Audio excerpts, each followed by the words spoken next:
take a look. This is an asteroid observed during a close approach to Earth taken just a few weeks ago using radar. Asteroid 2014 JO25 came within 1.2 million miles of Earth. It was a kilometer, or 2/3 of a mile wide, the largest to come so close to our planet in the past 13 years. Hello, I'm Gay Yee Hill at NASA's Jet Propulsion Laboratory in Pasadena, California. NASA takes planetary defense and the hunt for asteroids and comets very seriously.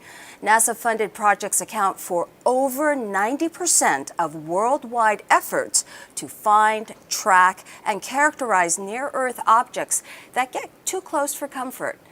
Tiny asteroids hit our atmosphere all the time, producing meteors or fireballs. This chart shows the hundreds of significant fireballs detected by U.S. government sensors from 1988 until now. It doesn't happen often, but bigger asteroids hit Earth too. It happened a few years ago.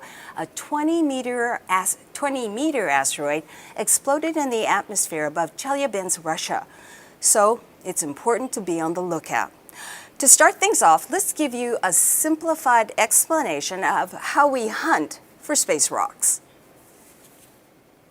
How do we spot near-Earth asteroids? To start, survey telescopes scan the sky. When multiple pictures of the same spot show a speck that's moving, computers automatically check it against a database of known objects. If there's no match, it gets added to a list of objects to confirm. And if it looks like it'll pass very close to us, we give it top priority. Then it's time to call in reinforcements. More astronomers from NASA, other institutions, and even the amateur community submit additional observations. Each new data point helps refine the projected path, and this asteroid is going to fly right on by. All the info will be posted online, so it can continue to be tracked and monitored. Nice work, Planetary Defense Team. Keep watching the skies.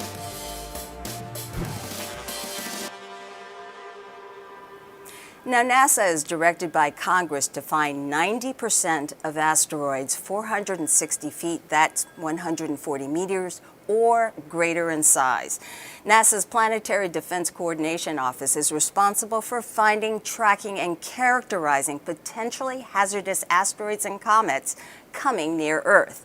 Lindley Johnson is the agency's Planetary Defense Officer, and Kelly Fast is the manager of the Near-Earth Object Observations Program. They join us now live from NASA headquarters in Washington, D.C., where all NASA planetary defense efforts are managed. Hi, Lindley. Hi, Kelly. Well, let's start out with a question. Hi. Let's start off with a question for Lindley. What exactly is NASA doing to protect Earth from dangerous asteroids and comets? Well, Gay, that's the whole purpose behind our Planetary Defense Coordination Office, is to oversee the efforts of NASA and our observatories that are finding, tracking, and characterizing near-Earth objects, and to work with other government agencies to develop a response if we happen to find one that is on an impact trajectory with the Earth. We work with the Federal Emergency Management Agency and other government agencies to develop the plans and the strategies that would be used to respond to a detected impactor. But the most important part of our business is to find them. We have to find them to be able to do anything about them. So our main priority is to find them as early as we can, and that's what the Near-Earth Object Observations Program is all about. All right, so a question for Kelly. How are we finding them? Well, Gay, NASA funds observatories to survey the skies each clear night to try to find these near-Earth objects, to discover them. And then we also fund a number of astronomers to follow up those discoveries, to try to get more observations of the positions of those objects to better understand how they're moving. Now, all of those observations from the people we fund and anybody observing around the world go to the Minor Planet Center, where they catalog and keep all those observations, but also they do a calculation of the orbit based on how those objects are moving to try to figure out where it's going to be in the future, and if there is a near-term impact risk to Earth, they will let NASA know about it. Now also JPL's Center for Near-Earth Object Studies, they also take those positions, those observations, and they do precision orbit calculation, looking at where those asteroids will be in the near term, but also into the future, decades into the future, because if there was something that posed an impact risk, you'd want to know about it well ahead of time so that you could plan your response to it. And Kelly, are we alone in this whole process? Are other countries involved at all? Oh yeah, there are other countries involved, and in fact there is an International Asteroid Warning Network that is a UN-sanctioned group, and NASA is a signatory to that group, and it's a group involving space agencies, national institutes, and observatories that coordinate on the search, the discovery, follow-up, characterization, and orbit determination for these objects so that we have all the information that's possible out there contributing to the task. And so yes, there is significant international participation. So Lindley, one more question. If there is a dangerous asteroid and it's on a collision course with Earth, can we really do anything about it? Well, that would depend on how big it is and how much time we have before the predicted impact. We would assess the size of the object and try to determine what the mass is, and that would determine what techniques might be able to be used on it. And we have, as part of our program, developing those kind of capabilities. But it all depends on how much time we have. If we only have days or weeks, that's not enough time to mount a space mission to deflect it in space. And so we would just have to prepare with FEMA to take the impact if it was on U.S. territory. So the key to our program is to find them early. All right. So we have just a few more minutes, and I'd like to take some time for a couple of social media questions. I have one for Lindley first. David and others on Twitter are asking, are there any near-Earth objects that pose a danger to Earth? Well, of the catalog that we have now, over 16,000 near-Earth objects, there's none that have any significant probability of impacting the Earth. Yes, there are objects that will come near the Earth, but our orbit determination folks out there at JPL, as a matter of fact, have shown that the probability of any of those is really low. So there is no immediate threat to the Earth being impacted by the objects that we know about, but we have a lot more of them to find. All right, here's another one. This one's for Kelly. Lisa on Twitter wants to know, if there was an asteroid headed for Earth, would we be told or would NASA keep it quiet? And Khalid asks, would you tweet it? Oh, absolutely. The public would be told. In fact, it wouldn't be possible even to keep it quiet because we coordinate with astronomers all over the world, over the internet, and so the information would be out there. And also all of the observations, as we said, go to the Minor Planet Center, and it's on their website, and then the predictions that are determined out at the Center for Near-Earth Object Studies at JPL, it's on their website.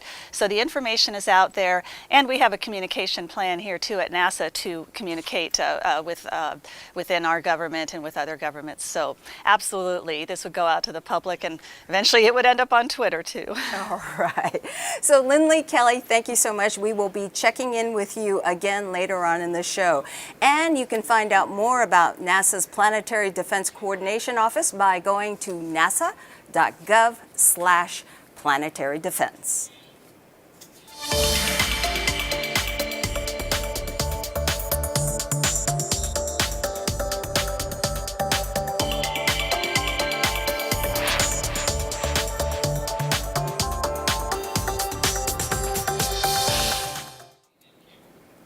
As you heard earlier, NASA has to be on a constant lookout for potentially hazardous space rocks.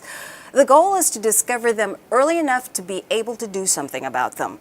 On average, NASA-sponsored projects spot about 5 near-Earth objects a night and fine-tune the orbits of many more.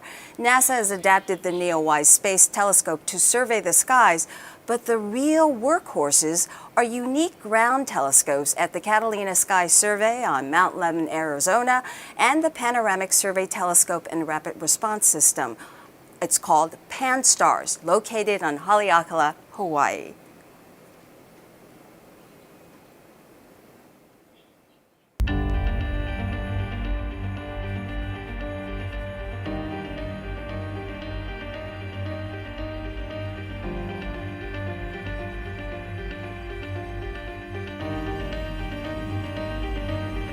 Catalina Sky Survey and other survey programs are really sort of the start of the whole planetary protection ecosystem. It starts with discovery, goes on to follow-up and characterization, impact risk analysis, mitigation studies, but you can't follow up and you can't characterize and you can't calculate the impact risk of something you don't discover. In order to find a near-Earth asteroid, we take 4 images of a patch of sky separated by about 5 minutes.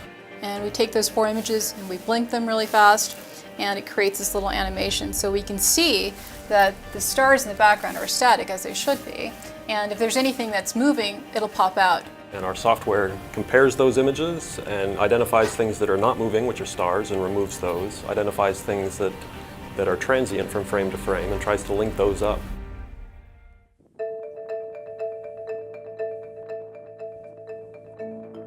We've probably seen about 1 million asteroids in the last 7 years that the PAN-STARRS has been operating. It's like picking a needle out of a haystack.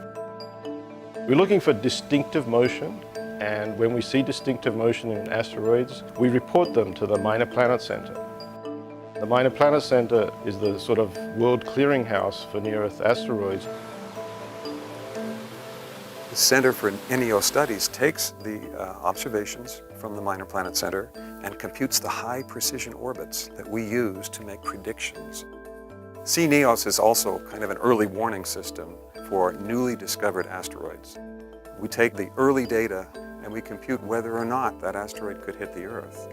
If there's a chance, we'll send out an early warning, an alert for follow-up observations so that we can get more data, and then we would know perhaps whether it can hit the Earth or not. Asteroid impacts are a fact of life. The Earth has been impacted by asteroids continually through its history. We saw in 2013 in Russia, a fairly small, by the standards of what we're finding, asteroid did hit the Earth. I feel a little bit like a guardian of the planet and doing my bit to try to protect people. It is a long-term process. It's going to take many, many years to find all of the dangerous asteroids. The goal is to find near-Earth asteroids before they find us.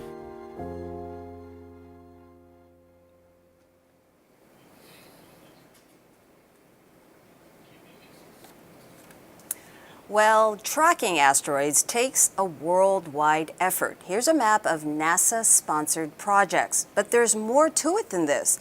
Add in all the observers, amateurs, and professionals all over the world, and now there are hundreds of additional eyes looking for asteroids all around the planet. These observers report their asteroid sightings to the Minor Planet Center in Cambridge, Massachusetts. That is a key player in planetary defense. The Minor Planet Center shares the information with astronomers worldwide about potentially hazardous objects. This allows for multiple observations of the same asteroid. Matt Holman is the director of the Minor Planet Center, and he joins us live now. Hi, Matt. Hi, Kay. All right. So you told me earlier this is all about following all the dots. So tell me exactly, what is the MPC? The MPC, or the Minor Planet Center, is the world's clearinghouse for asteroid observations.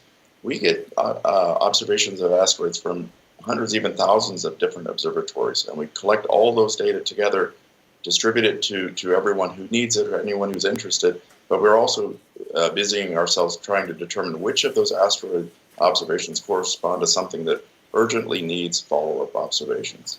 Well, tell me why you even need a clearinghouse for all of these objects. Why is it necessary? Well, there's so many people involved. It really would not be efficient to have them try to distribute their data to each other. It's much more efficient if they just send it all to us. Then we can bring it together, and we're trying to see if people have kind of incidentally observed the same object, and we can then collate those data and very quickly feed it back to them to say, okay, well, these are the things that need even more observations. All right, so it's a central contact, so you work more efficiently. Can you go ahead and just walk me through the process? How does it all work? Well, on any given night, the Minor Planet Center receives something like 100,000 individual observations of asteroids. And we ask ourselves immediately this question sort of constantly, which of these observations correspond to an object that we've seen before, and which of them correspond to something that's a new discovery, potentially a hazardous near-Earth object.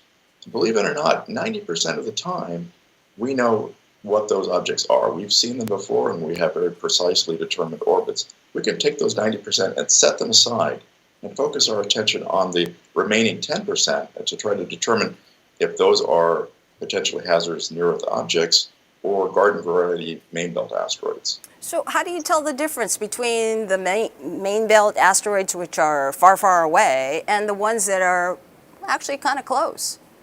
Well, as Richard Wainscoat kind of suggested, we use the pattern of motion on the sky. Let me give you an analogy. So imagine you're in a car and you're driving along the road, and you look out the window and you look at the fence posts. Those fence posts will appear to be moving very, very quickly. If you look at the trees behind the fence posts, they'll appear to be moving less quickly. And if you look at the mountains way in the background, they won't appear to be moving at all. In fact, none of those things are moving. It's the car that's moving. And the apparent rate of motion is a proxy for distance. The things that are close to you appear to be moving more quickly. And that's really what's going on with asteroids too. It's something we call parallax. So the set of dots that are really moving quickly along the sky, those are very likely to be things that are pretty close to the Earth, and that's what we concentrate on. So if you find something that needs a little bit more double checking, how do you tell your observers? Well, we have something called the NEO confirmation page. It's a website that the Minor Planet Center is constantly updated. And so that's where we maintain a prioritized list of objects that need additional observations. Well, we learned a lot, Matt. Thank you so much for joining us.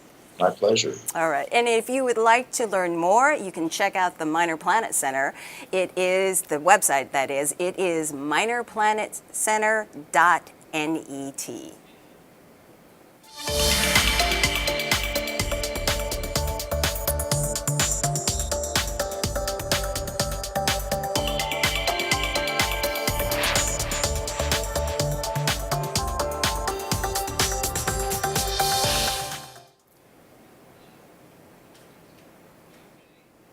October 6, 2008 was a day when NASA's asteroid hunting team was put to the test. The Catalina Sky Survey team spotted an asteroid that eventually would hit Earth just 19 hours before it was predicted to enter the atmosphere. The Near-Earth Objects team and astronomers all over the world sprang into action. Their observations allowed us to figure out exactly where and when the object would hit. At only a few meters across, it posed no danger. It was small and posed no threat. On October 7, 2008, with officials alerted, asteroid TC3 plunged through our atmosphere and exploded 23 miles above the remote desert in the Sudan. Hundreds of meteorites were later recovered. Now, this was the first time an asteroid was spotted and its location calculated prior to hitting Earth's atmosphere. The system worked. NASA's Center for Near-Earth Object Studies here at the Jet Propulsion Laboratory played a big role. The center computes high-precision objects of near-Earth objects. It predicts the future path and assesses whether or not they'll actually impact the Earth. Paul Chodas is the manager of CNEOS. What was that day like for TC3? That was an exciting day, believe me, and it was all compressed into a single day because it was discovered. We had to run the numbers, we had to realize it's going to hit the Earth, and then we had to figure out where it's going to hit the Earth, notify people, and encourage more observations, all compressed into one day. Fortunately, we knew it was small. That was the first question to ask, and we could see that it was small. But it must have been just gathering together and picking up the phone call and hearing. I mean, you guys just jumped on it. Everybody. Yeah, our team, all the teams did. The Minor Planet Center, our team, and Lindy Johnson, of course, was involved in communicating this to the higher ups at NASA and in our government. So it was a busy day for everyone. And why do you say that this was a real test and you guys passed?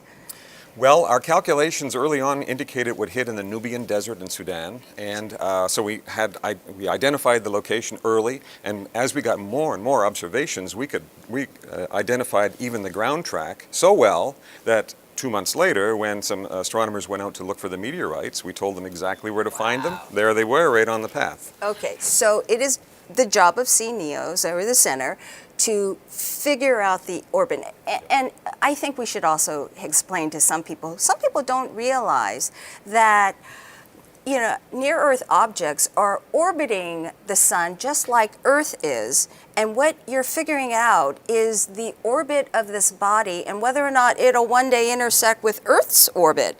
That's right. The near-Earth objects orbit the sun just like the planets, and they're on ellipses, and sometimes some of those ellipses come very close to the Earth's orbit. If there's an intersection of the orbits, then the next question is, well, will the Earth ever be there when the asteroid gets there? And that's kind of a very precision calculation that we have to run, and we want to do that many decades into the future.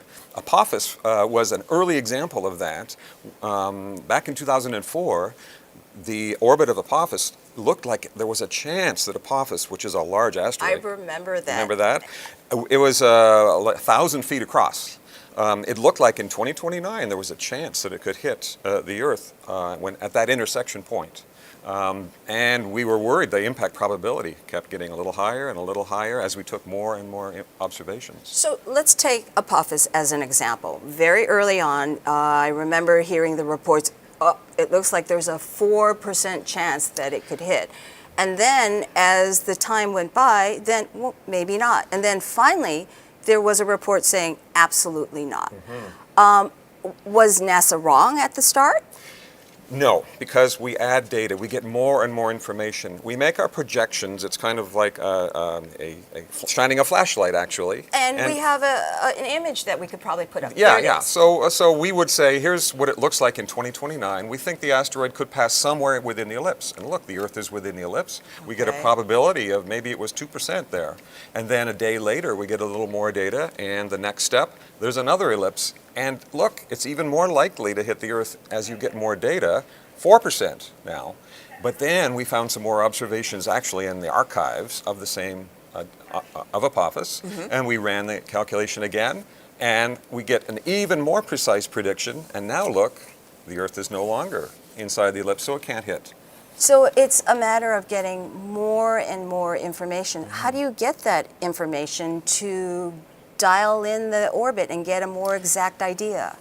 What I like to say is we take all the numbers and we plot the path. You know, and so we're trying to see in the future how close it can come. Basically, we're plotting the path. We're running the numbers in high precision. All right, so when you're running the numbers on all these sightings that are coming in every single day, how do you figure out and how do you give an early warning to folks and flag them that, this is something to keep an eye on, that's not going to be a problem for at least 100 years? I mean, how do you do that? Well, we do calculate a probability, and we have two systems to do this. One is what we call a Sentry system, which runs a very long-term 100-year calculation, running the numbers and seeing how close the asteroids could get. We have a short-term system for the NEOCP, the Near Earth Object Confirmation page that Matt just mentioned. These are for brand newly discovered objects that just got discovered and very little data, but we'd like to know, objects are usually discovered when they're close to the Earth. Could it hit the Earth, you know, even before we've even confirmed the object? So that's a short-term impact hazard calculation. That's the SCOUT system. So we run the numbers both in short-term and long-term. All right, and you keep track of all the sightings, and we can actually put up the number that you have cited so far. Well, this is NASA, and in fact, the entire catalog is now at 16,245 asteroids. That's the blue graph there, and in 2017, which will be on the right axis there, you can see we're up past 16,000. We're seeing them at about 1,800 per year right now. Wow. Now, some people are concerned. They say, look how fast we're discovering them. Why are all of a sudden asteroids hitting the Earth? That wasn't happening before, was it? It was. It was. We're just getting better at finding them. So we want to keep that discovery rate increasing. All right. Well, I have a social media question for you.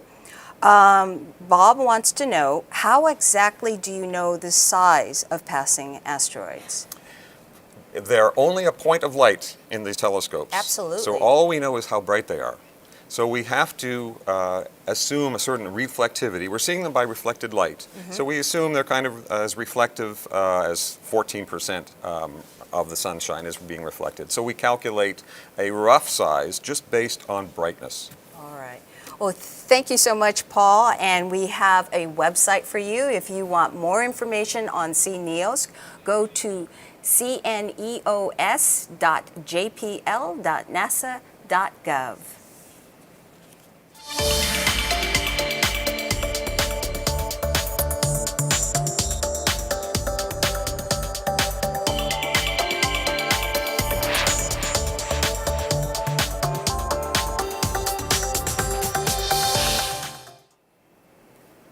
NASA relies on trusted astronomers to do follow-up observations to confirm if a near-Earth object is really there and to help us refine the orbit. One follow-up observer is Robert Holmes. Bob started as a volunteer observer, but he's so good, NASA now pays him to hunt asteroids full-time. He's one of the world's most prolific observers. How does he do it? We went to his home in Illinois farm country to find out.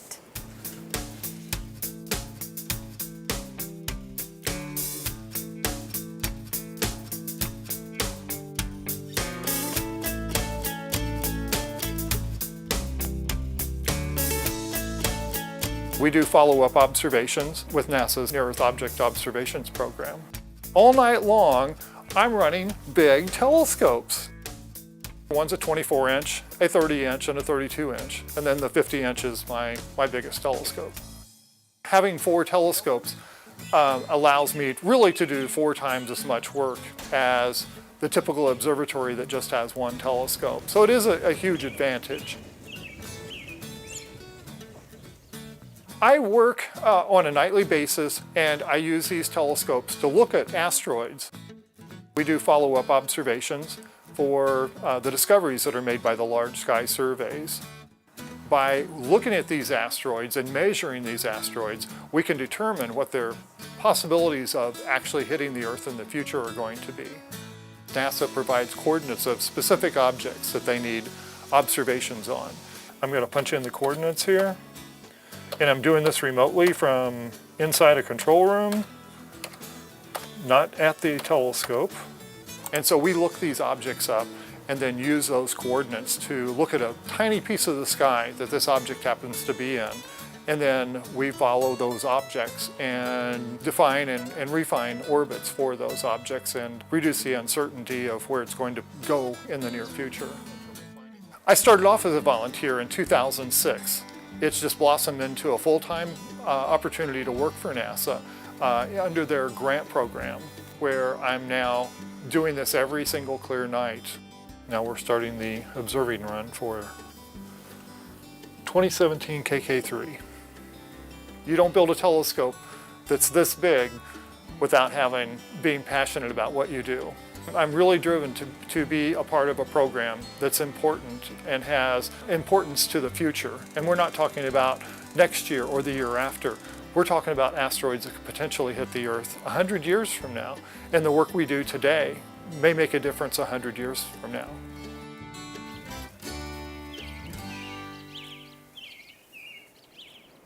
Like Bob Holmes, the Magdalena Ridge Observatory does follow-up observations. It's located 10,600 feet in the mountains near Socorro, New Mexico.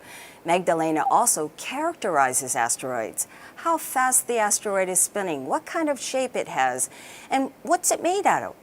How big is it? The observatory has a fast telescope capable of tracking rockets, asteroids, even space junk.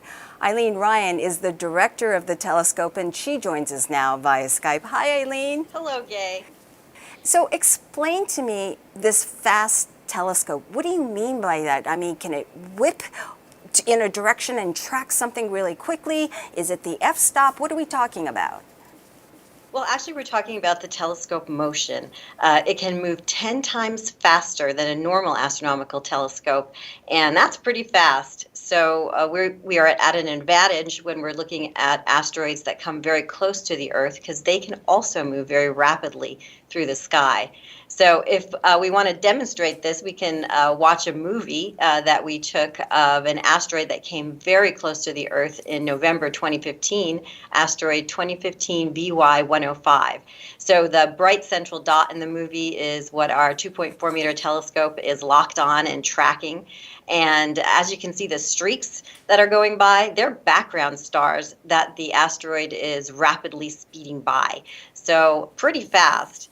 And it's pretty amazing that we can look at this and analyze close approaching asteroids. But what's most interesting about the movie, if you look at the final frame of the movie, we have captured asteroid VY105 coming so close to the Earth that it actually passed through our geosynchronous satellite zone.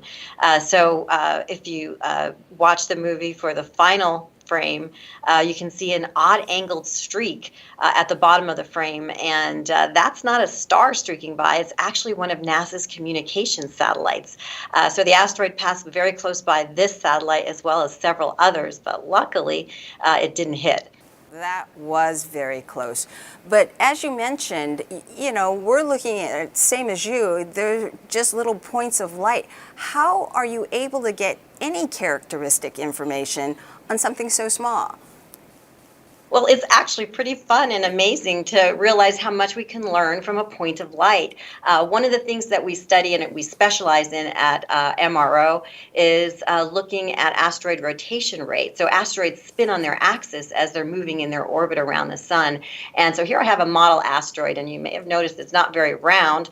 Most asteroids are potato-shaped or irregularly shaped.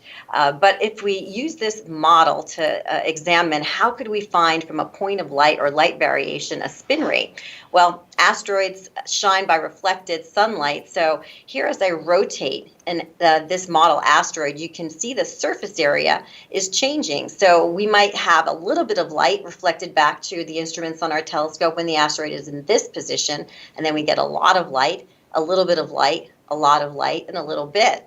Let's look at this next movie, and we can see this schematically represented by an egg-shaped asteroid rotating. You can see as the asteroid rotates, the light is changing, and we get two peaks and two dips, which represent a rotation cycle. This is usually referred to as a light curve, this changing brightness. And when we go through this whole cycle, we get one rotation rate.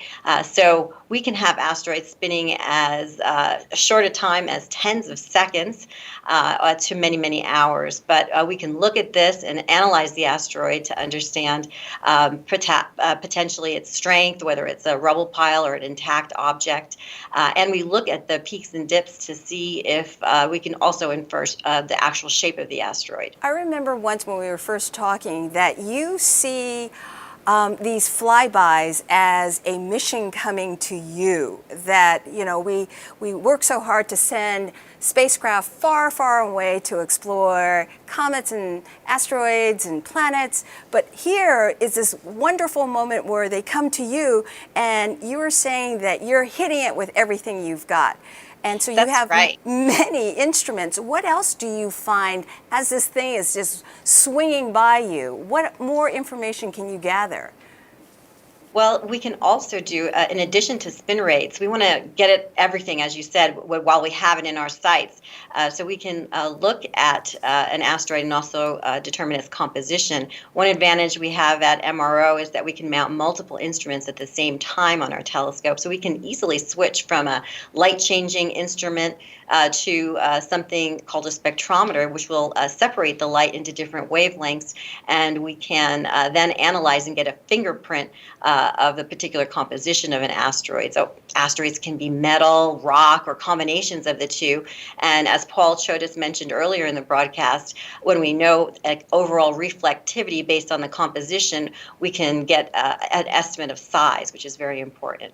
And specifically, different types of asteroids, different compositions, would require different approaches for deflection if we ever found a hazardous one that we needed to do something about while it was still in space.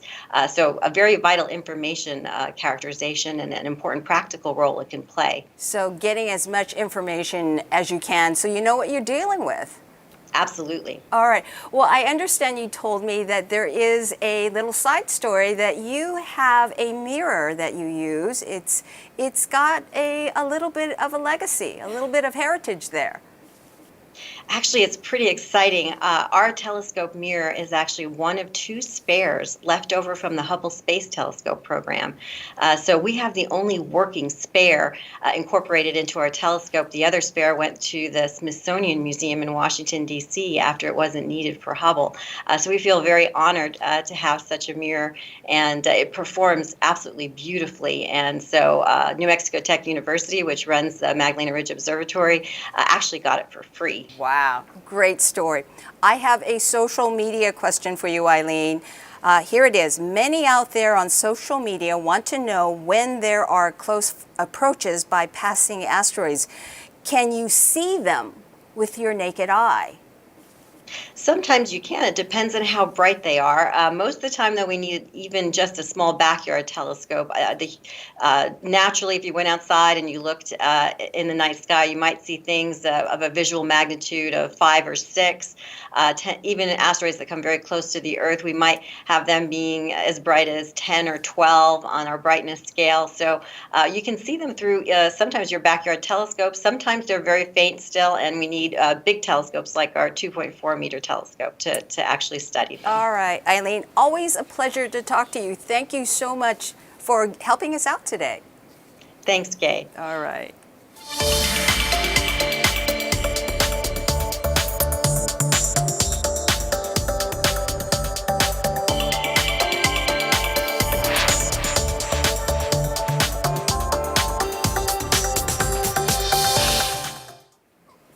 At the start of this show, we showed a radar movie of asteroid 2014 JO25 made using the 70-meter antenna at Goldstone Station in the Mojave Desert.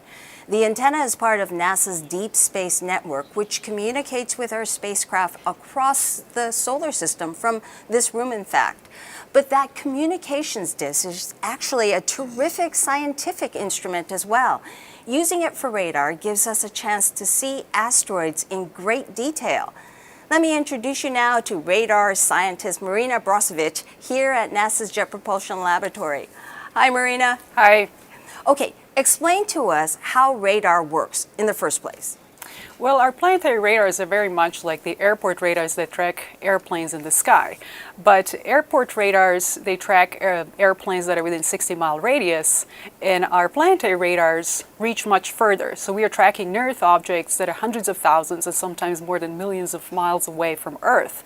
And for this, you need really powerful transmitters and very large antennas, such as there's a 300-meter dish Arecibo in Puerto Rico, and then we also have our 70-meter DSS-14 antenna at Goldstone.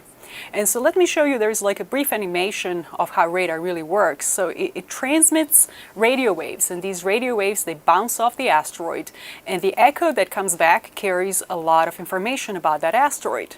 So for example, when we observed the asteroid Apophis during 2013 flyby, we zapped, there was a video showing how we zapped the asteroid as it was going by. We zapped it with radar, and we basically wanted to very precisely measure where it is and how fast it's moving. And we used these measurements in order to improve our orbital calculations, because better data means better orbits. So what does radar then bring to the table? Well, you know, radar is a little bit like a Swiss Army knife because it reveals so much about asteroid at once. You know, in optical telescopes, asteroids are these specks of lights, but in radar images, they become worlds of their own. And you can see all these details in them. So in radar images, you directly see how asteroid looks like, if it has a satellite, how large it is, how it's rotating, and we can even see surface features on it. So we see we see ridges and facets and concavities and boulders and basically all the nooks and crannies. And we have such an example. There is a video you already showed. This is the asteroid we observed a couple of months ago, 2014 JO25. So it turned out to be this 2/3 of the mile long space peanut. And we were just watching it rotate in front of our eyes during 4 hours of radar observations. And it's fascinating because you could see how this, front lobe is casting radar shadow on the back lobe, and you can see all the concavities and ridges. And if you look very carefully, there are these radar bright specks that are rotating with asteroid. And we believe these are meter-sized surface boulders. And all this is visible while the asteroid was 1.8 million miles away from Earth. Well, it's interesting. Sometimes you can even see if there's more than one asteroid and they're together. Yes, these are binary asteroids, and now we know, thanks to radar and optical telescopes, we know that 1 in 6 asteroids in near-Earth population, asteroids that are larger than about 140 meters in size, they have a companion. So they are, and we even found 2 triple systems. Wow. So there are actually 2 asteroids that we know of that have 2 satellites. All right. So all of this focus has been on getting an understanding of an asteroid that may be coming to us, headed this way. But could we use this information to help us if we want to go exploring asteroids? Absolutely. So radar observations, they have been used in the past to support spacecraft missions. And in fact, mission OSIRIS-REx, that it's on its way to rendezvous asteroid Bennu in 2018, has definitely benefited from the existing radar observations, because based on that, we had a full reconstruction of Bennu's shape. We had estimate of its size, of its spin state, and even mass. And you can imagine all this information is really useful when you are planning proximity spacecraft operations around an asteroid. It just gives you a kind of level of safety for the mission, and it also allows for you to better plan the scientific observations. Okay, I have a social media question, and this one is someone who's trying to understand, why do asteroids have these odd names like 2014 JO25? I mean, why don't you call it Madge? Why do you have these names? Yeah, so there is actually a good reason for it. So Minor Planet Center assigns these temporary designations, and they mean something to us. For example, 2014 JO25. 2014 means it was discovered in 2014. Letter J tells me that it was discovered in the first 2 weeks of May. And then O25, there's a little formula. That tells me that it was 639th minor planet that was discovered in that 2-week period.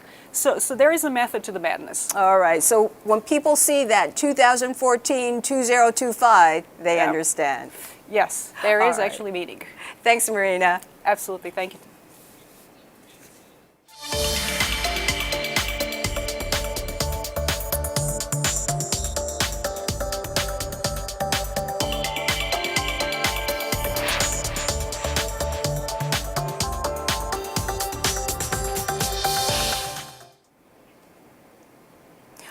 We mentioned NASA's NEOWISE space telescope earlier.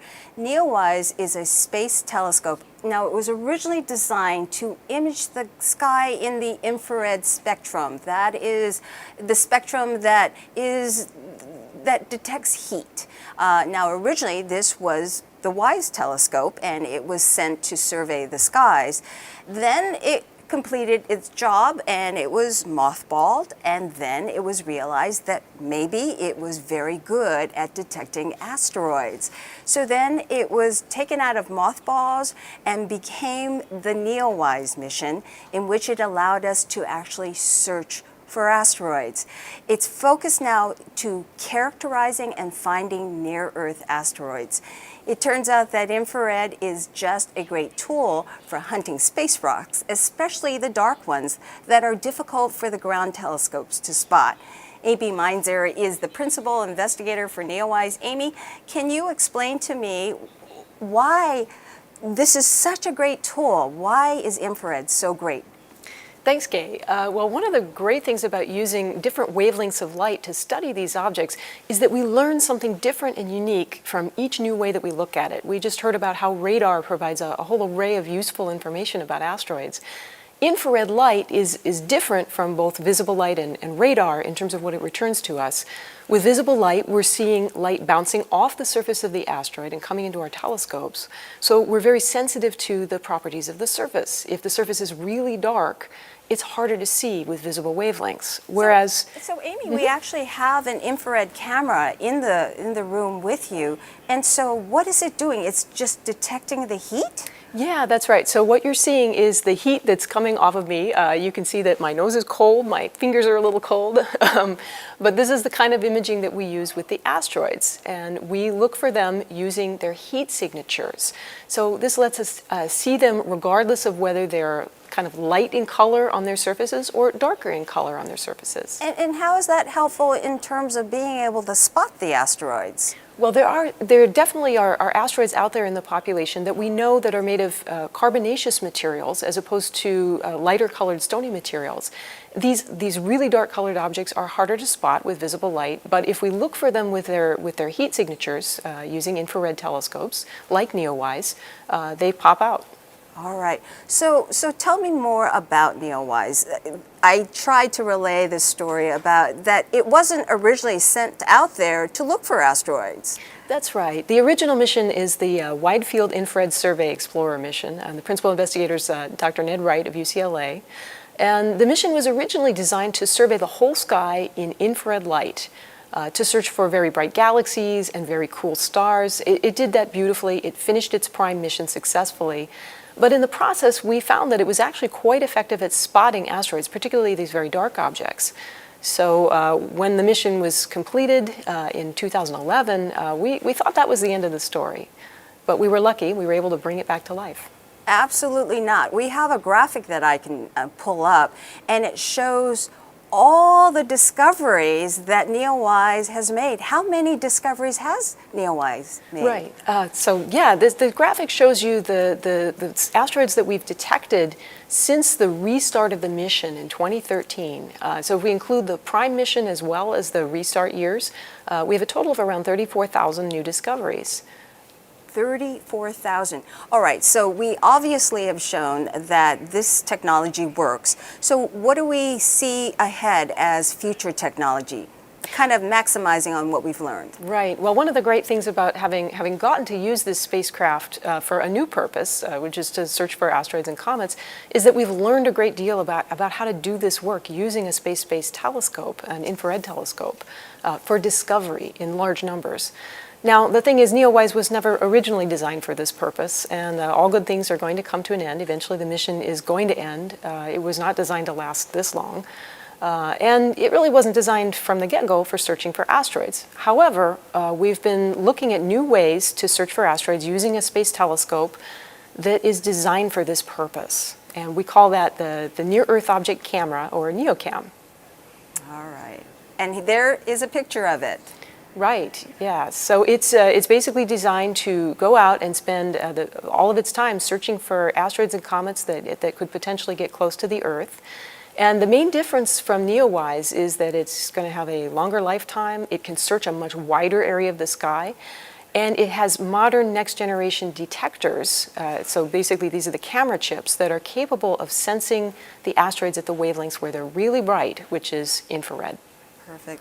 Well, I have a social media question, and we have gotten several about how things are named. And I understand that you have been involved in naming asteroids in the past after women who were very strong. You know, one of the great privileges of discovering asteroids is that we do get to name them. The discoverer the IAU allows us to propose names and submit them, and if they approve them, then that's the name of the object. There's some just really fantastic people out there who I think deserve asteroid names. Give us some examples. Well, Malala was one, and actually one of my colleagues, Dr. Carrie Nugent over at Caltech, and I were talking about her, and we're just like, man, she's amazing. She needs an asteroid. Well, yes, that is a great perk. Thank you so much, Amy. Thank you, Gay.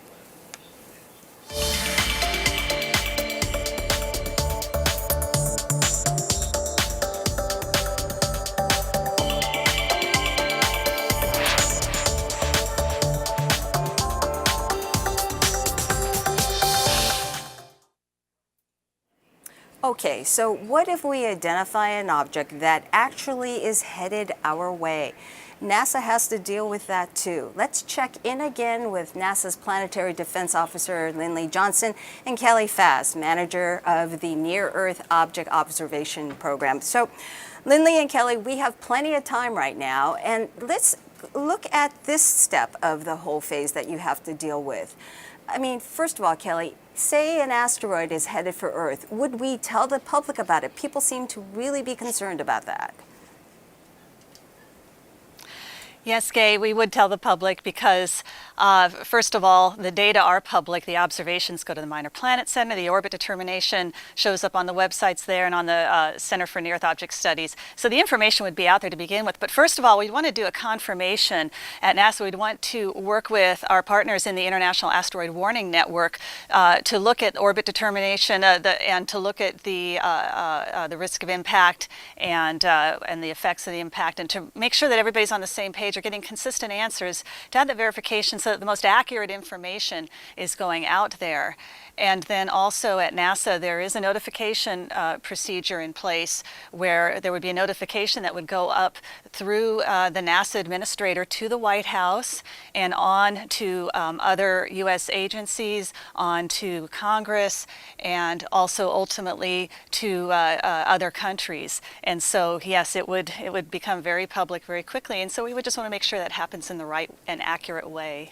All right, so people should be rest assured that that information would never be withheld. Right, that's correct. Right. It really wouldn't, because again, it's the information is on websites, and people with the right telescopes, I mean, the skies are open, so they could look themselves. All right, so the next question goes to Lindley. What happens next if you do see something that appears to be going to be able to impact the Earth? Well, okay, that all depends on how big it is. You've already shown us the example of 2008 TC3, a very small object that we knew that the Earth's atmosphere would protect us from it, so we weren't too worried about it. We just wanted to determine where it was going to impact, at what time, so we could go out and collect all the meteorites, as you saw, because that's a very valuable resource for the scientists to learn more about asteroids. So it's kind of a free sample return, so to speak.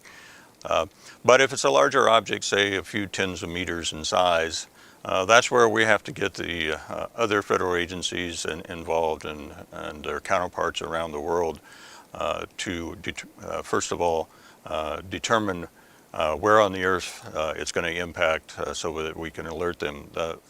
One thing about predicting asteroid impacts is that we can determine precisely the time that they're going to impact. And with observations as we take, as it comes in, we can determine a location very accurately too. And so this is kind of a unique thing for FEMA and the other emergency response community, is that we can tell them the time and location of a potential disaster before it's going to happen. So there's very valuable information for them to prepare the area, the community that might be affected by it, so that populations can be evacuated and infrastructure locked down. Now, if it's bigger than that, and this is actually our main objective at the Planetary Defense Coordination Office and all of the projects that we work with, all that you've seen today, is to find an object that is large enough that it could affect a a major metropolitan or a statewide area, find it far enough out in time that we have time to initiate a space mission to go out and deflect it off of that impact trajectory. We are looking at various techniques and technologies like a kinetic impactor or a gravity tractor that we could send out several years in advance to prevent the impact in the first place. So let's take that as an example. Kelly, if there was something as big as a football stadium, is that something that can be dealt with? Well, actually, I'm going to kick that one to Lindley and let him address that. Okay. Lindley, if it's as big as a football stadium, is that something that we have even thought about? Oh yes, that is the type of scenario that we are mainly looking at, because the most common hazardous asteroid that we might have to face with that we'd want to deflect in space is the size of a few hundred meters or so. And if we find it several years in advance and are able to get space missions out to it, an object that size, we only have to change the speed of the asteroid by a few centimeters per second. And if we do that several years in advance, it will not reach the same point in space at the Earth at the predicted impact time. We will have slowed it down, and so the Earth will have already passed that point in space. So that is a principle that is used in all of our various mitigation techniques. So the kinetic impactor, we just hit it hard with the spacecraft. That knocks off a few inches per second speed in its velocity and causes it to be a miss instead of a hit. The gravity tractor operates similarly in that the mutual attraction between the spacecraft and the asteroid over time, slowly using nature's tug rope, gravity, slowly tugs that asteroid off of the impact trajectory and prevents it from impacting the Earth. So we have just a few minutes left. If we could talk about that in our last 3 minutes. The fact that asteroids are a natural hazard, and from what we're hearing all throughout this program, it's a natural hazard that appears to be preventable. Well, that's very true. It's one of the few natural hazards, natural disasters that we know how to prevent if we detect them far enough out into the future. And so that is the objective of our program here at NASA, is find them early, as we say. All right.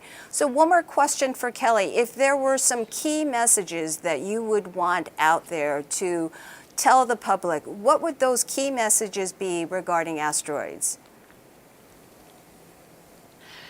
Well, like we've been hearing over and over again throughout the program, is that you want to find them early, you want to find them first, and then you can, so that you can determine what the response might be. But if you don't know they're there, you're not going to know what to do about them. However, at the same time, as I always tell people, it's not something that we're lying awake at night worrying about. I mean, we're doing what we can, and there's more that needs to be done. But I want to put it in context. I mean, we're hard at work here at NASA, and our colleagues all through the U.S. and through the world, they're working hard on the problem. But again, people shouldn't be worried and fearful if we're working on it. And that's what I seem to be hearing, that it's possible to take a proactive sort of stance in all of this, that we do know that asteroids are out there, we do know that they could pose a real hazard, but what I'm hearing here is this is sort of a proactive approach, that if they're out there, let's find them and then let's see what we're dealing with. Yes, Gay. Because we have a space program and we have the technologies to go out and be able to move these small bodies in space now, this is something that we can prevent. We just need to have the will to put the programs together to, first of all, find them well before the impacts, and then have the capabilities demonstrated that would be able to divert the objects. Thank you so much. This was a very, very informative program, and thank you so much for your information. Here are the websites once again, the Planetary Defense website, the Minor Planet Center website, and CNEOS. Thank you so much for joining us. I hope you learned something, and we hope your questions were answered.